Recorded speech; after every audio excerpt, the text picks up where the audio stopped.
शमशान घाट में क्या सच में रहते हैं भूत और आत्मा?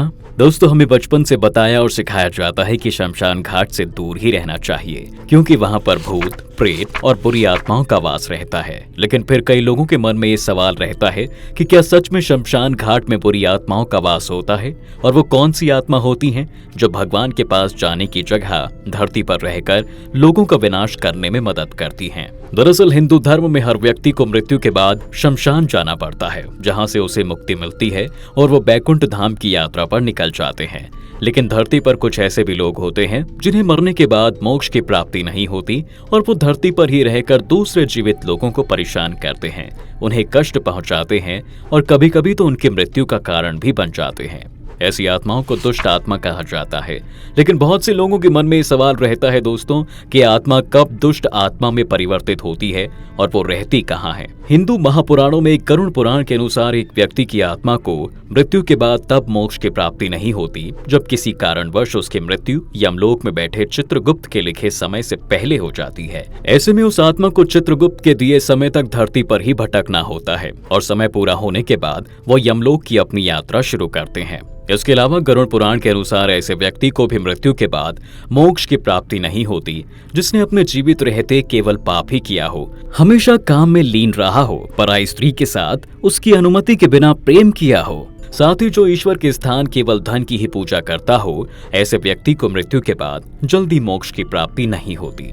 ऐसे व्यक्ति को अपनी मृत्यु के बाद धरती पर ही भटकना पड़ता है। ये आत्माएं मुख्य रूप से शमशान घाट पर वास करती हैं, क्योंकि शमशान घाट क्यों हिंदू धर्म में ऐसे स्थान के रूप में देखा जाता है जो अशुद्ध है, जहां मृत्यु के बाद ऐसे शवों को लाया जाता है जिनमें अशुद्धियां अपना घर बना चुकी होती हैं। ये अशुद्धियां इन आत्माओं के लिए शक्ति प्राप्त करने का मुख्य स्रोत होती है।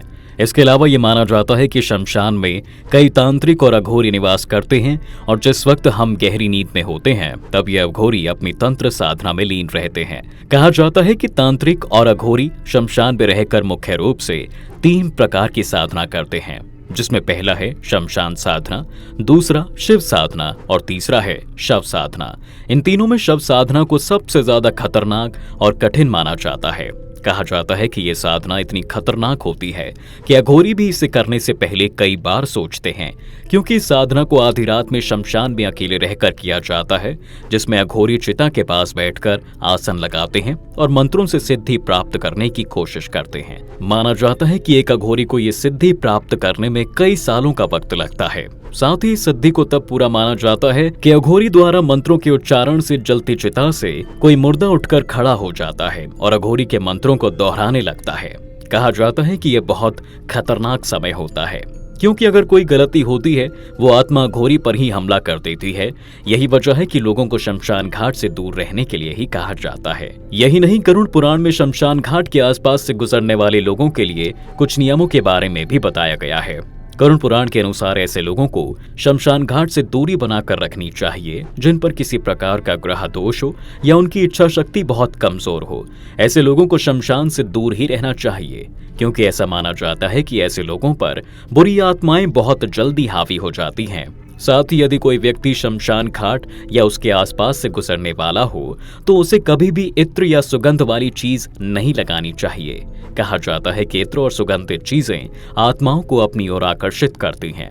लेकिन फिर भी अगर आपको शमशान घाट या किसी ऐसी जगह जाना पड़े तो अपने मन में भगवान श्री राम के परम भक्त हनुमान का ध्यान कर सकते हैं, क्योंकि सभी देवी देवताओं में हनुमान जी ही केवल ऐसे ही हैं जिनका नाम सुनकर बुरी से बुरी आत्मा भी तुरंत वहां से भाग जाती है। दोस्तों, आज की वीडियो में बस इतना ही। अगर आपको ये हमारी वीडियो पसंद आई है तो वीडियो को शेयर और ज्यादा से ज्यादा लाइक भी करें।